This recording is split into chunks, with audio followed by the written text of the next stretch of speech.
Are y'all ready to head off the trails? I'm the Cryptid Huntress, Jessica Jones, and I'm ready to take you on a mysterious journey right now. We welcome you to Off the Trails right here on the Spaced Out Radio's YouTube channel. If you guys haven't hit subscribe yet, please do. We would love to have you guys. And shout out to Bubblefoot for that awesome intro music. I always appreciate that. All right, you guys, please follow us on Twitter at Spaced Out Radio, on Instagram at Spaced Out Radio Show, and on TikTok at Spaced Out Radio. You guys can follow me or find me at thecryptidhuntress.com. Also, I have a great YouTube channel. That's The Cryptid Huntress. I want to say a huge thank you to all my new subscribers. I've gotten a whole bunch of new subscribers over this past couple of weeks, and I super duper appreciate that. So if you guys would like to support what I do, you can join my Patreon. That's The Cryptid Huntress. And over on Patreon, and also I have a shop called War Woman Goods on Etsy. Also, if you'd like to support Space Out Radio, we have a Space Travelers Club over on Patreon, and we would love to have all of you guys join that. Okay, well, we have a fantastic show lined up tonight. I have my buddy Dennis Carroll in the studio tonight. We're going to be talking about ancient Egypt, Egyptian mummies, and the curses that go along with these mummies, and the secrets of the Egyptian scrolls. You guys, this is going to be a super cool show. We have never talked about mummies that I can remember on any of my shows so far. So this will be groundbreaking stuff, information, and anything from Dennis is fantastic, y'all. Okay, so go get your popcorn, buckle up your seatbelt, and let's get ready for a wild ride tonight. Also, don't forget that right after this show, After Hours has a fantastic program set up for us, so you guys be sure to watch them as soon as we're done tonight. All right, y'all, let's get to our guest. Dennis Carroll has had over 40 years of experience in the field of the paranormal. He studied, researched, and investigated many aspects pertaining to the paranormal and the supernatural, with many personal paranormal experiences. He's a researcher and investigator of the occult and the supernatural. He's a well-known authority on folklore, legends, superstitions, cryptozoology, and the occult. He's a supernaturalist and paranormal consultant who has advised people throughout the world. He's also a published author and a freelance writer. So please help me welcome to Spaced Out Radio tonight, Dr. Dennis Carroll. Hey, Dennis. Good evening. I'll do the there. salute there. I don't have my pit helmet with me though, usually, but we're going to be talking about the sands of Egypt tonight, definitely. That's a very interesting thing, Jessica. The mummies of Egypt. I have seen several of them close up in museums and stuff. It's fascinating. I've always been fascinated by Egyptology. Definitely, it is, and their belief systems and stuff is really interesting. But then we're going to talk. When you talk mummies, though, you got to talk black magic, the old ancient magic of Egypt. So then curses and all that stuff. Now I know the first thing that we were exposed to, the mummies, were the Hollywood movies. You know, you remember Boris Karloff and the Lon Chaney Jr. with a hand, wrapped around and all that. The walking mummies, and some of the ones, of course, later incarnations of them, especially the new mummy movies that came out. They were done very well, some of them. And of course, that favorite comical one, the Bubba Hotep. I don't know if you've ever seen that movie, but Bubba Hotep. Bubba Hotep is a Southern mummy, by the way. He wears a cowboy hat and cowboy boots and all that. But anyway, it's a wild, crazy movie. Mummies are fascinating, no matter which way you look at it. And I think that's the thing we're going to be talking about tonight, definitely. Yeah, they are fascinating. Now, when I think of a mummy and a curse, I think of King Tut and King Tut's tomb being opened. And the archaeologists that went in there to open up the sarcophagus with him in it, and they unwrapped him and examined his body. Do you know that 7 people died from them going in there and opening up that tomb? They call that the curse of King Tut, I believe, or the curse of the Pharaoh. And anyone who desecrates the tomb of the pharaohs will meet death of the black ebony wings of death. And here's an interesting thing about it. Lord Carnarvon, who was the first one that actually went in the tomb, died from the bite of a mosquito. And the mosquitoes in Egypt are very large, and guess what? They have black wings. Some of them. Oh, So the black wings of death, part of the curse. So you have some interesting stuff when you talk about the curse of the Tutankhamun. Um, you have some very strange occurrences that took place. But the very first one was Lord Carnarvon right there in Carroll, actually, just a few days after opening of the tomb. So that was very interesting.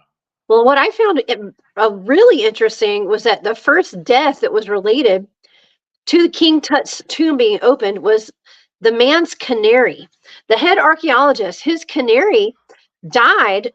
Somehow a cobra got inside its cage and ate the canary. Okay.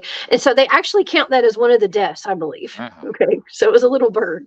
Yeah. But the rest were human. Mm-hmm. Well, the canary thing is what they used to take canaries down in the mines because they were the first ones that could sense poisonous gas or whatever escaping from the mines. And here's the interesting thing, and I've done a lot of studies on the Egyptology and I love archaeology. I should have been an archaeologist, but anyway, I didn't get into it. But anyway, I've been on a couple of archaeological digs, so it's fascinating stuff. But when you go into an ancient tomb like that, Jessica, you got to remember, especially if it hasn't been robbed like King Tut's hadn't, it's been sealed for thousands of years. So you run into some very bad air to begin with. Think about it. This very virulent type stuff. And I've actually read accounts where I think there was one account where I think they went into a tomb of a woman who was reading. And this woman was sort of like a princess or a queen or something. This was not Egyptian. I think it might have been an European type thing. But they went in this tomb. It was about 1,000 years old. And the archaeologists wrote about this. And when they got down into the tomb, they could see this beautiful woman lying on this ledge. Okay. And they told what she had on her and all that. And said, and the air came behind them. And as soon as the air touched her, she just went to dust right in front of their eyes. So that's the things you run into when you open tombs. You could be running into, and that could be an explanation for some of this other than the supernatural explanation for curses of this sort of a kind of a thing. Because who knows what kind of air or what kind of germs, what kind of things you're running into there. Especially with decomposing bodies. Now, here's the interesting thing about mummies is they do remove all of the parts of the inside of the body and they put them in little caskets next to the body. Their actual religion said that whatever you died with, you would find or would go over with you into the next life. This is talked about in the Egyptian Book of the Dead, by the way, about how the funeral things were done, how they actually removed your brain through your nose. I won't get into the basic details of it. It's very long, it's very gruesome. But they had a certain kind of pick that they would actually go in and they felt like it was sacrilege to cut you open, your head open, because they believed that the spirit, the seat of the spirit was in the head. By the way, okay. So that's why they would instead of cracking your skull and removing the brain, they would take the brain out through the nose with this pig. I mean, these guys. Here's the thing about the Egyptian religion in that respect. They venerated death so much. They had so many things about death. No wonder they put curses and stuff on things. It was a life and death thing, and they venerated death to a great degree. The only and here's an interesting observation. The only society I've ever seen that venerated death more than the Egyptians was the Victorian era, people of the Victorian era, but that's a contrast. Oh my gosh. Well, the ancient Egyptians didn't believe that this was all there is in life. The afterlife was very important to them. Uh, you know, I like to make the connection with the ancient Egyptians and Anubis and Dogman. Okay. So a lot of times Yeah, when we're talking about Dogman, we bring up Anubis. Okay. Even though I believe yeah. he was a jackal, not a He's my dog. favorite. Anubis is my Hmm. favorite. He's the original dog man, definitely. Although he's really a jackal, but we won't get into specifics. But anyway, uh, he's my favorite, definitely. I once had a cat named Anubis, by the way. I called him Newbie for short. Oh, Um, he's one of my favorites, and then another one of my favorites on my letter opener. That's Bastet. Bastet, the cat goddess. She has some interesting curses connected with her too. Of course, the Egyptians venerated cats as almost godlike because they kept the rats out of the granary. They kept the Egyptians from starving. They even mummified their cats. By the way, you can find them in a lot of the Egyptian tombs as well. wow. Well, and I've been told that cats are the protector of portals too. Very magical Hmm. beings. Yeah. Oh yeah, yes, definitely. And oh well, yeah, the crocodile was another thing that was very. I find that interesting about the Egyptians, Jessica, how much they venerated the animal nature life around them. Oh, yeah. Yeah, there's a mummified cat there. Definitely. And Yeah. They mummified their here's the cats. interesting thing. The interesting thing about mummies and the cats and stuff like that. They actually put a facsimile of them on the outside, what they look like, and then put the body inside of that. So there was so much symbolism to this. It's amazing. No wonder they wrote stuff in hieroglyphics. They loved symbolism. They venerated it just about as highly as they did death. They did.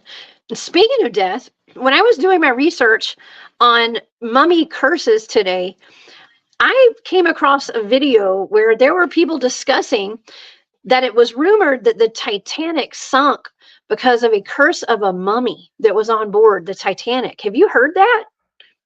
I've heard about that, and there was some. Matter of fact, I know a fellow who actually supposedly tracked down the staff of Moses, uh, who is connected to Egypt too, by the way. And that staff was supposed to be, very close to being the staff of Moses. Nobody's ever proved that for sure, but guess what? It was on the Titanic. But the guy that had the staff left the Titanic in Ireland. He didn't make the final voyage. It would have ended up on the ocean floor along with everything else if he had. Oh my gosh. So, Well, and they well, say there is rumor that there is an Egyptian curse was what caused the Titanic to sink because it had supposedly that mummy aboard and all that. it did. Now, this mummy that was on board was actually reportedly a high priestess out of a very ancient high priestess that was very revered.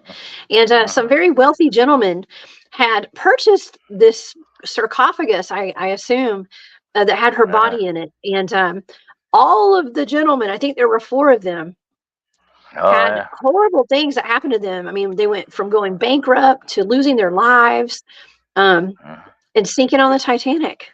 Okay, Well, so down through history, there's been a lot of stuff about cursed objects, such as the Hope Diamond. I know you've heard of the Hope Diamond that yes. has a curse on the end. But when you get to Egyptian stuff, and I'll say this, the Egyptians were deep into a dark, black, ancient magic. That was what they did. The Pharaoh, was the king, of course. He was the leader of the people, but he took care of the more governmental affairs. The only other person that had as much power as the Pharaoh was, guess who? The high priest. That was it. The Right. high priest, because they had the sorcery, they had the magic. And, it's a very interesting thing, too. You go back to the Bible. What the Bible tells us a lot about the Egyptian stuff. You remember that scene where Moses, went in and the Pharaoh called the magicians forward, and they threw down their staffs and they turned into snakes. Remember that? And Hmm. so they venerated sorcery highly. That was their part of their religion. Although they worshipped Amun Ra, who was the god of gods, he was the sun god too, to a certain extent. He was also called the sun god. And I find it interesting they worshiped the sun because the sun was kind of their enemy in many ways. But of course, without the sun, they couldn't live. So there you go. That's the veneration for that. But they valued sorcery very highly. It was part of their makeup. Wow.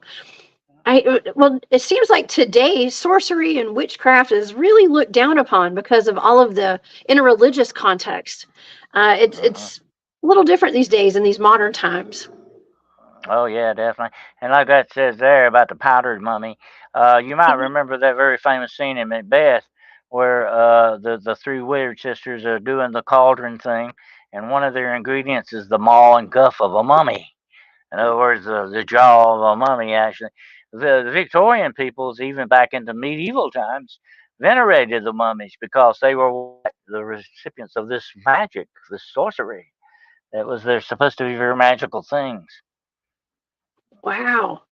Well, I know one thing from doing my research today. I am not going to open the tomb of a mummy ever. No, thank you. No, thank you. Nothing good comes out of it, Dennis. Nothing. I don't think. Yeah, I mean, I don't think it's okay to I disturb the tomb and of anything. I don't. It sucks having to like hear about people exhuming bodies or even at our graveyards here. So, and speaking of here and having graves and historical things here in the United States of America, I had a very interesting conversation with a new friend of mine named Bryce. I talked about her last night on the show with Esoteric Atlanta. She and I talked about some people saying that America, what we know as the USA now, used to be ancient Egypt, actually. I know that's a conspiracy theory for a lot of people, but I thought that was an interesting conversation yeah. and just a food for thought. Yeah, that is interesting. I was going to say too, the number one symbol of the Egyptians was the scarab. Oh, it symbolizes immortality. Um, that's very interesting too. Not only did they venerate death, but they venerated immortality as well. They thought beyond death into another world and all that.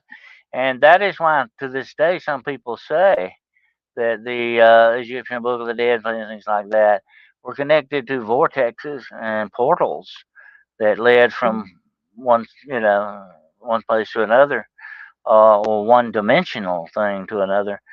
It's very interesting stuff. You get into when you get into Egyptology, you also kind of brush shoulders with science fiction a little bit in that Mhm. respect, because they were kind of like-minded in that way. They thought beyond themselves into other dimensions and other times and all that stuff. They were very interesting people. And most of the Egyptians, their racial makeup, of course, they were Arabic peoples. And the Mhm. land that they lived in was kind of hostile in many areas. So they had to. Their first adversary was the land, and of course the atmosphere, the sun, and all that stuff. They had a lot to working against them. No wonder they cherished the thought of immortality so Oh yeah, greatly. Yeah. absolutely. And also they were very much into their dream states and took these things very seriously, like the esoteric world, and just Hmm. being in their dream state, like being in the fifth dimension, or wherever you go, the 12th dimensions, and Hmm. they would actually make serious decisions based off their dreams. And I'm talking Oh yeah. about wars, okay, and they had oracles and stuff. I mean, that's really Oh how they made their yeah. Oh yeah. decisions Well, on big they big stuff. they venerated dreams to a great degree. Remember Joseph and the dreams he had and all that. But ancient peoples looked upon dreams sometimes as communication between the gods and gods or whatever. But here's the interesting thing, since we're talking about curses tonight. Have you ever heard of the Egyptian dream curse? No. It's it's not a well-known thing, but it supposedly was a curse that would come into your dreams and eventually drive you insane. And what it would be the same dream every night, but it would come to a different point. And in the dream, it would be like you would go up to open a door and the dream would stop. And every night you got a little closer to that door opening or whatever the case would be. Eventually, when you open the door of that, you would be driven completely out of your mind. You would be insane. They believe that what happened to you in a dream would happen to you in real life. Well, I have So they had dreams they that, had dream curses. They had dream curses that would do that. wow, that's fascinating. I mean, I know that I have some pretty vivid dreams, and I have seen things that happened in the future in my dreams, and also I use my dream state as an outlet to talk to my deceased loved ones too, because it's Oh just yeah. as real in my dreams as it would have been with them being on this 3-dimensional plane with me. Well, But that's just there's me. such a there's a part, Jessica, with dreams that are the subconscious. We know that they're our memories. A lot of times, I think, or places we've been. But what about dreams of people you've never met, or places that you've never been to? Sometimes the dreams go beyond our subconscious. What are those? Those are very strange, interesting dreams. I will say this: there is a dream that's the influence of yourself, of your subconscious, your makeup. But then there may be dreams from an outside influence. Those are dreams that Oh, are very interesting. Yeah, well, that's and where you're getting into. that's what the Yeah, Egyptians believed with the dream curse. They could be a dream from outside of not just a normal dream of your subconscious, but something from the outside influence. Definitely. yes, okay. That's kind of where you're getting into some of that black magic too, because I know that I've heard about people doing magic to haunt people in their dreams and to make them do things that they shouldn't do, and it's all in that dream state. Yeah, and it's a little scary. And now Kira's in the chat. Hey, Kira. Kira said Egyptian magic is real, and many of the sacred sites have energy that is resonant and felt. If you go there, as she did this past fall, it was palpable. And I've heard that so much. I have actually felt that handling Egyptian objects and even Aztec and Mayan objects. There's a different feel to them. There's something there. You know what I'm saying? I'm not going to say it's a power, but it seems like the echo of a power. In other words, that's the only way I could describe it. Ancient echo to it. It's a different feel to it when you handle it. Definitely. Yeah, it does. Yeah, I felt that kind of palpable power and energy when I went to some Indian burial mounds here in the South. Uh, I've oh been yeah. to several different Indian mounds, and they are a place of power, I guess you could say. That's the only way to describe it. A place of power. That's we've talked about that before. You know that frequency, energy, and vibration. It's there. It's definitely there. And some of these ancient peoples had a more of a handle on it than we really truly realized. That they were able to maintain a control over some of this stuff or a connection to it anyway. And I think you pick up on that sometimes, definitely. But that vibration, that energy, that frequency, those are things that make the whole universe around us. And if you can connect into it, would that not be a form of magic? It would be. It would be. I don't know. I just don't Hmm. want to get cursed, Dennis. Okay. And Hmm. yeah, but I also put protection around myself every day. I do energetic protection for myself, okay, and the people around me, okay, sometimes Yeah. to ward off things like that, and you know, Hmm. mummies and things like that. Now, have you ever heard of a mummy? Because I know, like in movies, they are portrayed as like mummies coming back to life, reanimated corpses, and those Yeah. go along with like the Curse of the Mummy movies and stuff. You think Well, that could ever happen? there are rumors, and this is where Hollywood supposedly got some of this stuff with the mummy movies, the tanna leaves that they would boil and all that to bring the mummy back. There really was supposed to be. This is a legend now, but there's not a lot of fact on this. But there's supposed to be a story that they had a formula in which to bring somebody back, that some of the high priests had this very secret formula. We don't know what it was. I mean, it never tells what it is, but they had this formula that would actually supersede death and bring someone back for a while, not forever, but for a few days or whatever the case may be. They were supposed to have power, Jessica, over life and death. That's why Wow, the high priests were so powerful. that's almost godlike. That's a lot of Yeah, power right yeah. there. Uh-huh. Yeah. Um, I think it was Mike. Mike had this really good comment. He said that Graham Hancock talks about Egyptians in America. Okay, well, I've actually Uh, done a show on, and I've uh, talked about this often, about the ancient Egyptian settlements that we have in the Grand Canyon. It's Oh yeah. reportedly so, but I've also been told that is on target. That we do have, there is some kind of cave system, and of course the Smithsonian went in and covered it up. I think an archaeologist from there is the one who kind of found it, I Yeah. guess. But There was some our like history is. if I remember, I can't remember exactly where it was at, but there was like some busts that were found in South America that actually there were several different races of people. I think one of them was a black person, one of them was an Egyptian-looking person, so on. Even though representation of white people, so European, you might say, and so on. And where did they get this knowledge at? You know, and some people speculated that these busts or these reliefs came from Atlantis. Um, so you got a lot of supposition on it. But I will say this about the Egyptians, who were very brilliant people. I would not hesitate to think that they were definitely explorers on a large scale. They ended up in a lot of places we would never dream that they got, and America would definitely be one of them. Yes, Yeah, the dung absolutely. beetle is a scarab. Actually, it rolls its eggs around and rolls them on. And the reason they venerate it as the eternal type thing because they thought it lived, thought it kind of reincarnated itself in that little egg that was rolling around. You know, that's why Yeah. they venerated it. Mhm. Well, and also what I've learned over the past couple of years, scarab beetles don't fly. They're supposed to fly, right? They don't actually fly. They levitate. Well, you Okay, know, we which is have a little different. something It's very kind of similar, magical. Jessica. Here in the South, we have the June bug. Now, June bug is a scarab. You know that, don't you?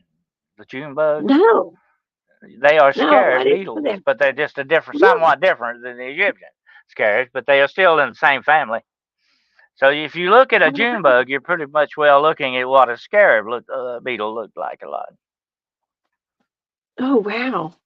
Yeah. Well, I mean, what if, okay, let's just say, what if ancient Egypt was actually based here in the United States, what we know now as the United States, and the June bugs are the scarab beetles that are Yeah. revered all over the place. I mean, that'd be kind of cool. They're actually June bugs. Yeah. Yeah, I yeah, like and that they of idea. course they usually raise up in cow patties out in the field, so they are dung beetles. Cow But like I say, patties. I think they were slightly different color than the Egyptian scarabs, but very similar to that. Very. Oh yeah. You don't hardly Wow. see many you don't see many June bugs like you used to. I think I've seen a couple this year. Used to see a lot of them, but the cow pastures now are a thing of the past. A lot of vicinities, a lot of areas. But that was their main thing. They raised up in the cow fields. Okay, well, I have a question, Dennis. Okay, so I have been to an exhibit where the contents of an Indian burial mound were presented out at a museum. Okay, for a very Hmm. special display. I guess is what I don't know what you call it, but I went. It was the Etowah Indian Mounds, and I was super interested. I went to the museum. I took my son. I have to wonder, would there be a curse associated with that too? Just like they would have in the pyramids, or have you ever heard stories of curses coming out of like the Indian burial mounds when they're being desecrated and torn apart by archaeologists? Uh-huh. That's true. That's an interesting thought. And like I said, when you go into a tomb like that, it wasn't just the bodies that were found there. They would have like I think there's even been like pots of honey that were 2,000 years old or something like that. They were still edible. Think about that. Honey can last that long. There were jars of honey, jars of perfume. It was everything they needed for the afterlife in that tomb. That's why robbers wanted to rob those things because it wasn't just the gold, the silver, and the jewels. There were other valuable stuff that they could steal. The boxes of ebony and all this other stuff. They could sell all of it. So no wonder it was a treasure for them. And unfortunately for us, though, later on years, we would love to have things we could study like that. We don't have that choice anymore. But that was what was so big about Tutankhamun. He was untouched. But there were signs, by the way, Jessica, that there had been something scared these tomb robbers off. That they were actually trying to. There were signs that they tried to break into that tomb Something scared them all, whatever the thing was. I don't know if it was the curse or what, but uh, they uh, they left the tomb alone for whatever reason. Luckily for us, they did. We would have lost some very valuable archaeological stuff without a doubt. Here's That's one true. more thing a lot of people don't think about. You know, the sarcophagus is really made out of wood. You know, we Oh, always think really? about them being made out of stone and all that, but no, they're really Yeah. made out of wood. Yeah, if you look at that, that's a wooden sarcophagus. The lid there's a sarcophagus inside the sarcophagus, you might say. The outer sarcophagus, as you see, and then there's the inner sarcophagus where the body was held. That has the visage. I said, you know, they have the outside look of the person on the outside, or a cat, or whatever it may be. That's the outside part of it. But there was another lid over that. But it's all Wow. wood, mostly wooden. Wow. I had no idea. I had no idea. Now, And, I would think that a lot of people would be hesitant to go into a tomb anyways. I think what I'm trying to say is I felt like people were told that they would be cursed if they went in there, and that would deflect them from wanting to do it. Okay. But it seems like with the stories that I've heard and I've researched today, it's not just hearsay. I mean, but for some people, they say, "Oh no, like it was just people saying that so that they would not go in there." Okay, it was like word of mouth, like don't do it, just curse, and it would keep people away, but they weren't really cursed. There's no such thing as magic, right? well, it's kind of hard to overlook that, Jessica. When you go to the door and it's written on the door, yeah, you're cursed if you open this door. Curse. It's kind of a psychological thing, definitely. I've seen the seal that was on Tutankhamun's tomb was actually a hand, a little golden hand went around one handle, and it was wrapped with a gold core around to the other handle, and it was not broken. Usually the seals, like I said, when they were robbed, they broke the seal. And there was that curse right there over the door. You know, whoever desecrates the tomb of the pharaoh will meet, you know, death on black ebony wings. That's an Oh, wow. interesting curse. That would have to play a little bit of a psychological game with your mind, definitely. Oh yeah. So they put warnings up there on the tombs, huh? So you know better. If you know better, you do better. Don't go in there. Um, Mm. yeah. Wow. This is I want to say this something is about pretty mind the blowing. skulls being longitated. You know, back in ancient peoples, baby wrapped. I don't know if you know, swaddling clothes kind of thing. They wrap Yes. babies up. You know, I know you've heard of this, Jessica. And they would also wrap the heads up. Now, I'm not saying the face; they had to breathe, you know, but they would wrap the head, and that may have been a little bit of an influence on the shape of their heads and the way their skulls formed. Because the swaddling clothes were something we don't do that anymore, but that was something ancient peoples did a lot of, especially in dry areas like Egypt and places like that. That might have taken place to keep the mosquitoes and flies off of them. Yeah. Definitely. Well, I'm a mom, and I swaddled my son, and I wrapped him up real tight when he was a baby, but not his Mm, head. You're told that their mm, skull is so soft. You don't. I wouldn't. If I had a little girl, I never. I have a boy. Okay, but if I had a girl, right. I was told to be careful to even put a headband on a baby. Okay, because it can put an Uh, indention in its head. mhm, But it's just like foot binding. In Asia, how some of the women would have their feet binded and or bound, I guess you say. It uh, changes the shape. Now, that's the logical explanation for these elongated skulls. It would be, their heads were wrapped, they were shaped, they were mm, misformed or shaped mm. that way. But I think that they could have some ET DNA in them. I don't know. That's just me. I think they That's a could be possibility ETs. too. You know, Yeah.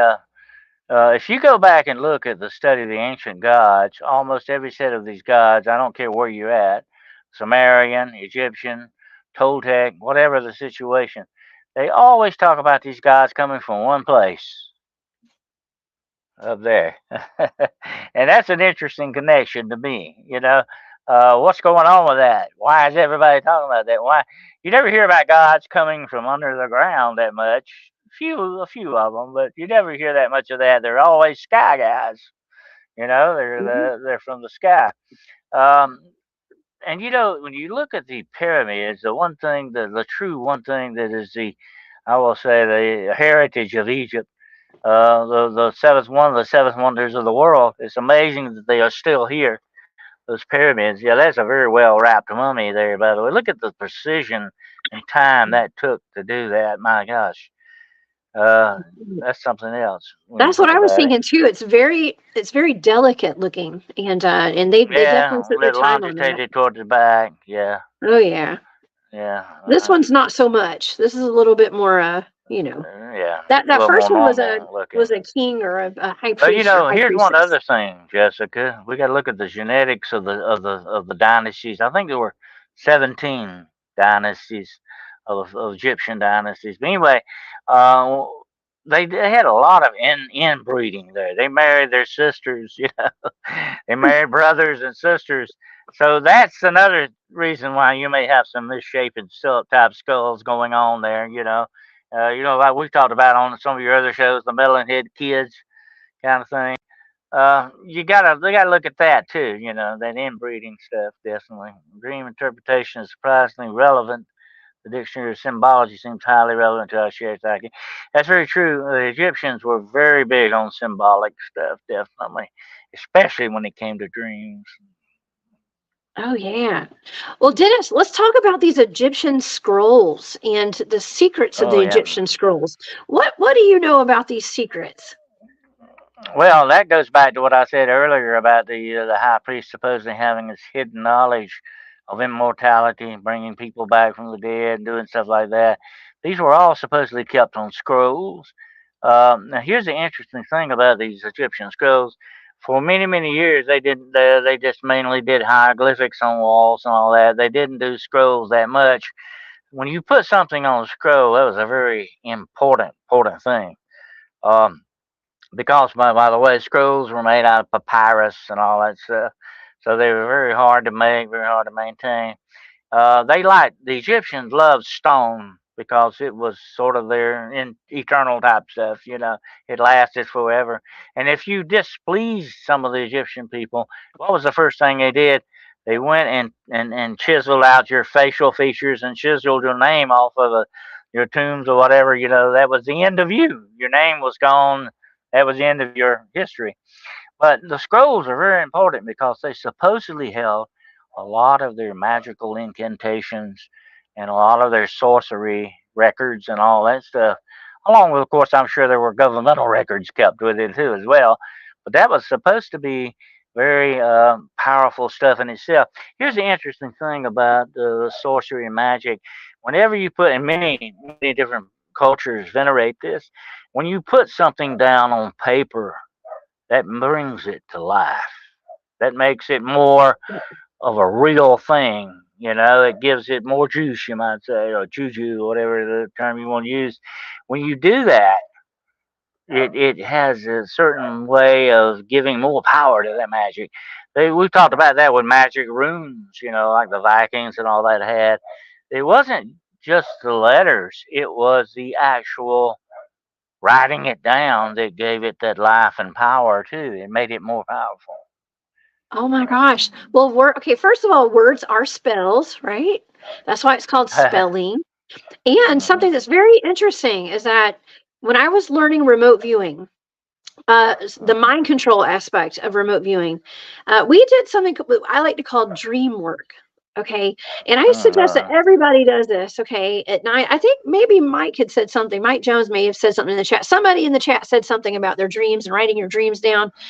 Um, mhm, we were taught to start writing our dreams down and keeping a paper and a pen, a notepad and a pen by the bed.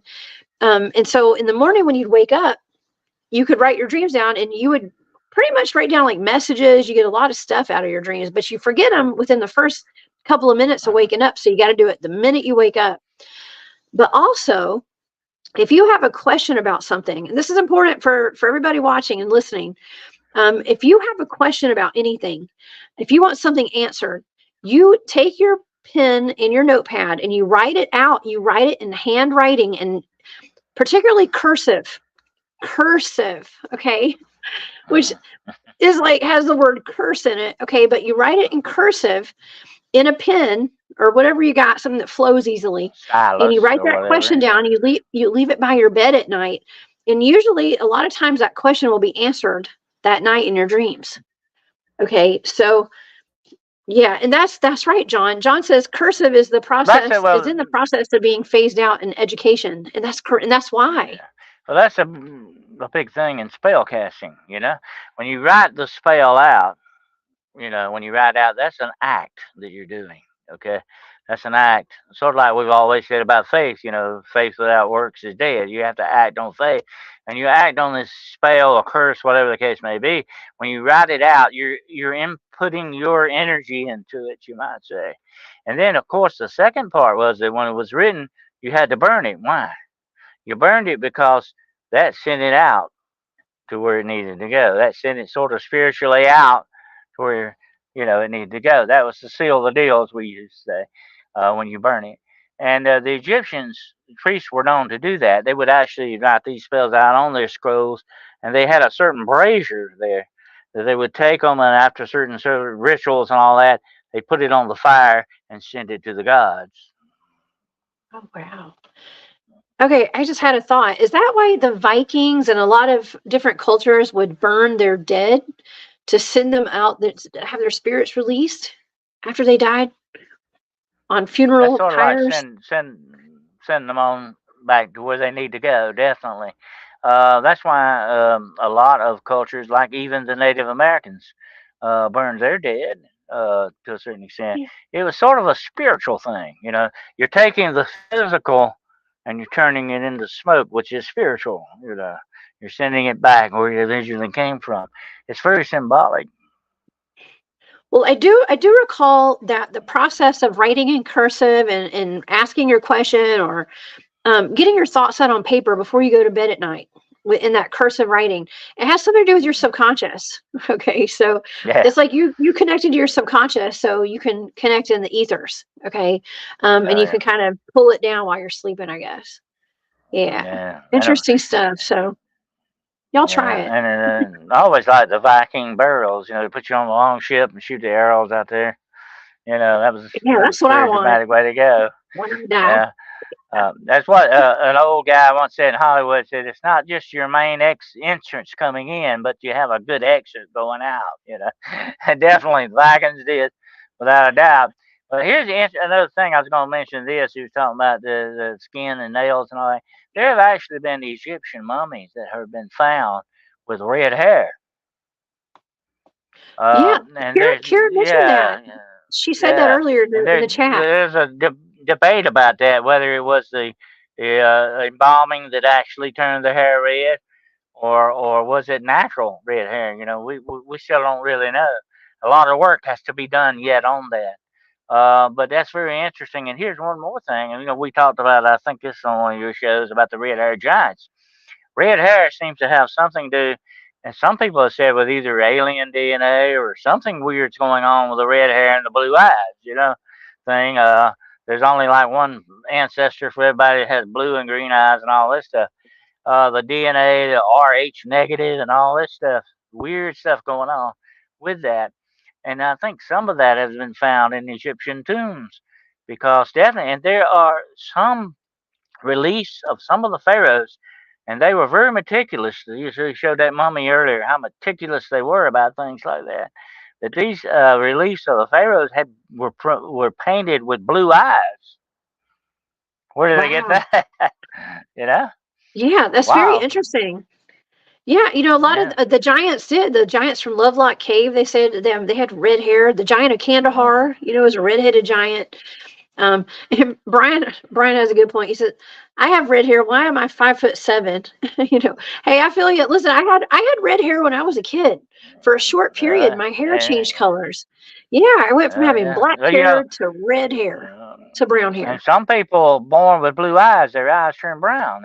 You've heard of that, I know. Really? And here's one interesting thing. Now, I've got blue eyes, okay? Call me old blue eyes. When I die, when I'm really dead, my eyes will turn black. I'm not talking about the whole thing. I mean, I will lose the blue. They will turn black, very dark brown, black.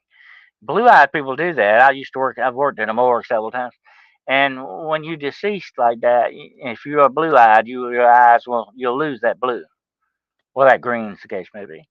That's very interesting too, because of the color in the eyes are not permanent. Think about that. And so I guess the hair would be another one of those things that could change. When I was much younger, I have blonde hair. It's almost white now. But when I was younger, my hair was much darker than it is now. You see pictures of me back in my teen years, and so your hair is a thing that kind of changes with you. Of course, as you get older, you get white-headed too, but it changes with your life. You know, these parts of us that do that, but it's very interesting. Yeah. It is very interesting. It's like the horse of a different color. Oh my gosh. Yeah, That's a Wizard there of you go. Oz reference for anybody Yeah, who's not familiar with that. Yeah. yeah, Oh my gosh. definitely. I don't know where I got that from. That's funny. Um, yeah. Oh my gosh. I just made another connection because I've had like ET contact and like it has connections to the Wizard of Oz. Oh yeah, y'all, this is Oh crazy. yeah, So we're talking about ancient. I uh, have connections to that's ancient my Egypt favorite. and That's got yeah, to be my favorite musical in Wizard of Oz, but I always liked that horse of a different color scene. That was pretty fun. Yeah. me What's too. wrong with Well, that didn't horse? That's the horse of a different color you always heard about. I know it's magical. It's totally Uh-huh. magical. Now, of course, Dennis, I know like Kira, who's here in the chat, Kira and myself both have connections to ancient Egypt. And now I can't exactly put my finger on it, but I feel the connection. It's almost like I had a past life there. And I also feel like there's a connection between ancient Egypt and Mars. Okay. I've always felt that. It's almost like some Yeah, of the people from, humanoids from Mars came and settled in Egypt yeah, or something. That's always been my thought, but it doesn't have a whole lot to do with mummies, okay? But we're talking about there Egypt you go. tonight. Yeah, I think that's interesting. Yep. But definitely, get back to mummies for a moment. Mummies, the powdered mummies and all that stuff, they felt that was the only way that they could kind of get a hold of that Egyptian magic. The mummified remains of these people had a little bit of that magic imbued in them. They looked upon it that way, definitely, and that was a big superstition back. And here's another thing about everybody in the Victorian age. I mean, people that had a lot of money mostly. The Elon Musk of those days. Everybody had to own an Egyptian mummy. They had one in the living room, with the sarcophagus and everything. Um, I found that was interesting too. We have venerated many cultures and societies in our world in our times. Um, the Greeks, the Romans, the Egyptians. There's a romanticism about those cultures that still exist to this day, that we venerate them. I mean, look at Greece, the cradle of democracy, and Rome was the standard of law and all that. And the Egyptians were the old ancient civilization, and there is a lot of connection supposed to be with the Egyptians and Atlantis.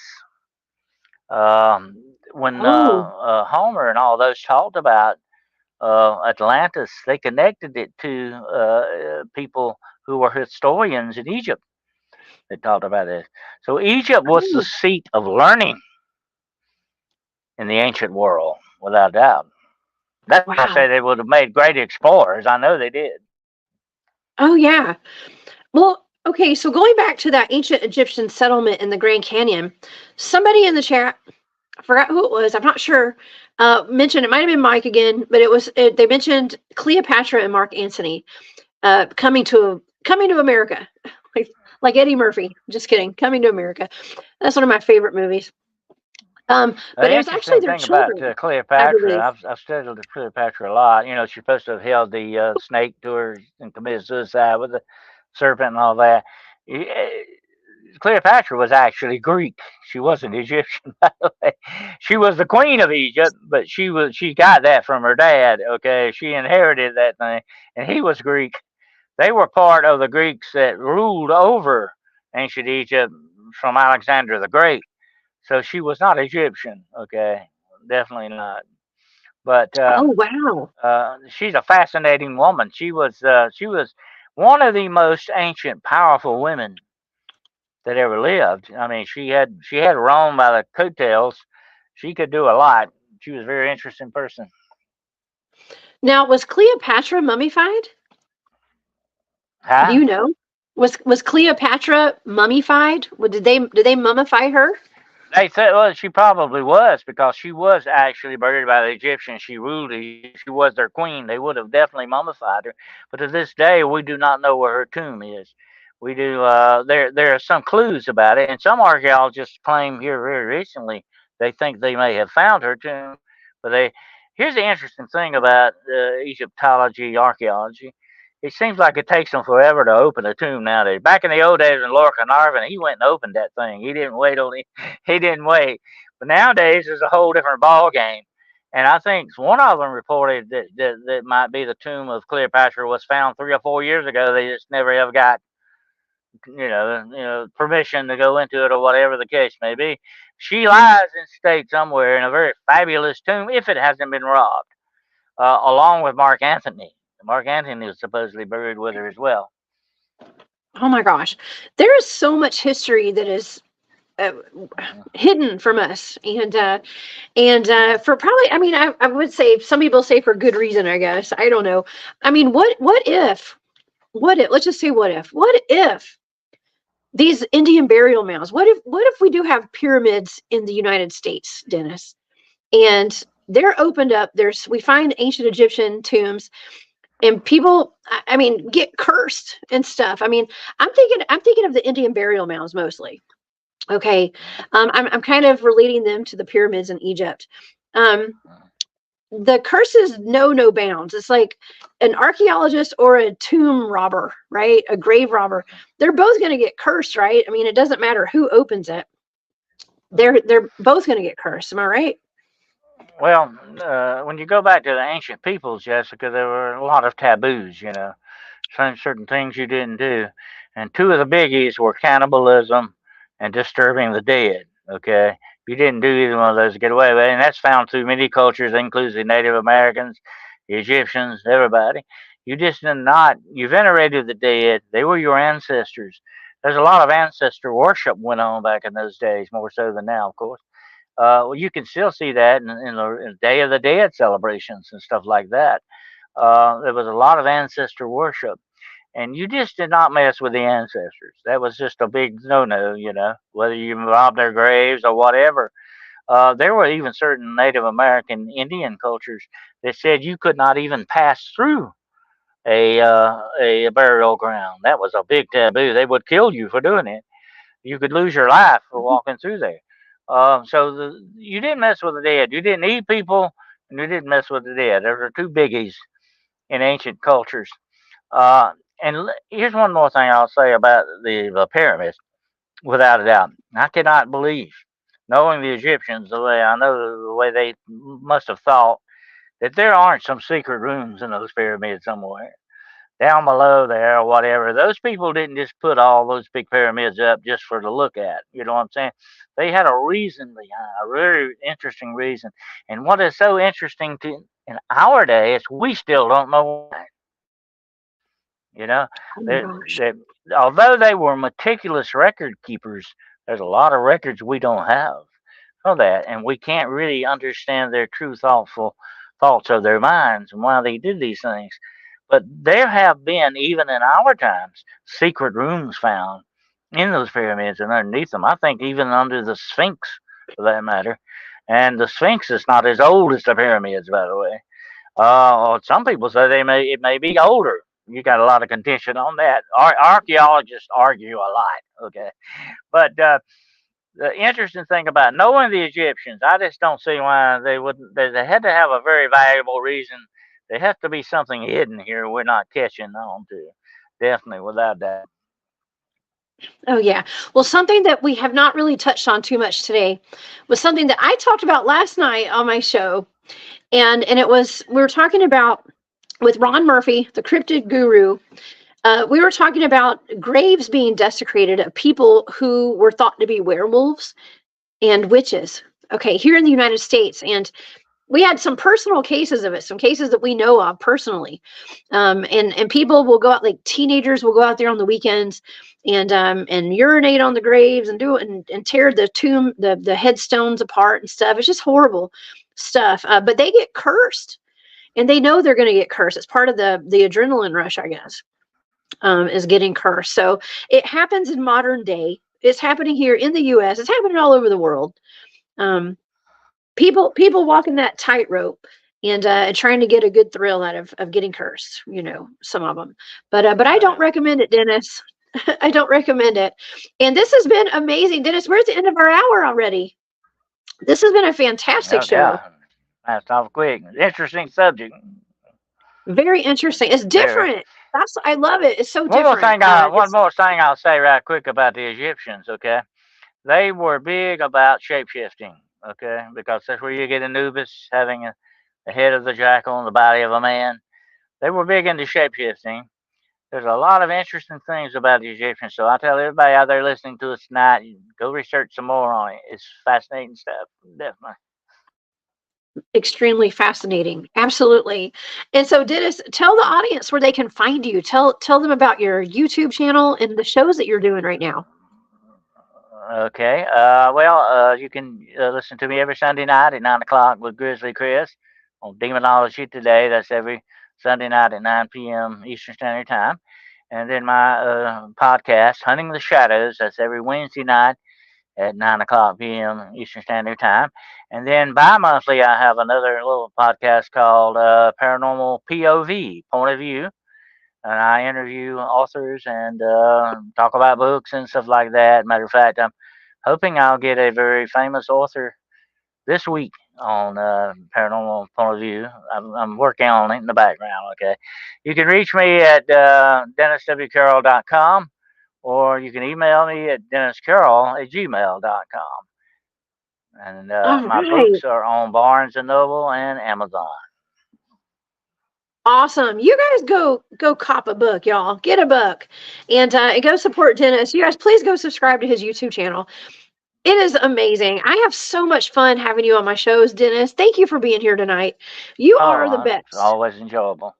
You are the best. Thank you so much. All right, Dennis. Well, I'll see you over on your channel this week. Okay. Have a wonderful week, and thank you for being here. Don't go get cursed. Okay. Yeah. Don't dig up any mummies. Don't dig up any mummies. That's right. Okay, Dennis, have a great night. Thank you. Okay. All right, y'all. That was fantastic, man. What a different show tonight. This has been so cool. Don't forget that After Hours has a program going on. Their show is about to start up in about 30 seconds. Okay, so you guys go over there and hang out with Rob G and Coley. And I think they have a psychic on tonight. And it's going to be awesome. So you guys go over there. I will see you guys next weekend here at Spaced Out Radio. But for now, I'm the Cryptid Huntress. I'm Jessica Jones. I'm headed off the trail. Y'all come see me over on my channel this week. The Cryptid Huntress. If you guys haven't subscribed, y'all go subscribe to the Cryptid Huntress. Follow me there on YouTube and at Rumble. Okay. And all over the web. You guys are awesome. I know I've been under the weather this weekend. I'm going to try to get some rest tomorrow. I promise. I won't be coughing again. All right. Y'all have a great night. I'll see y'all this week.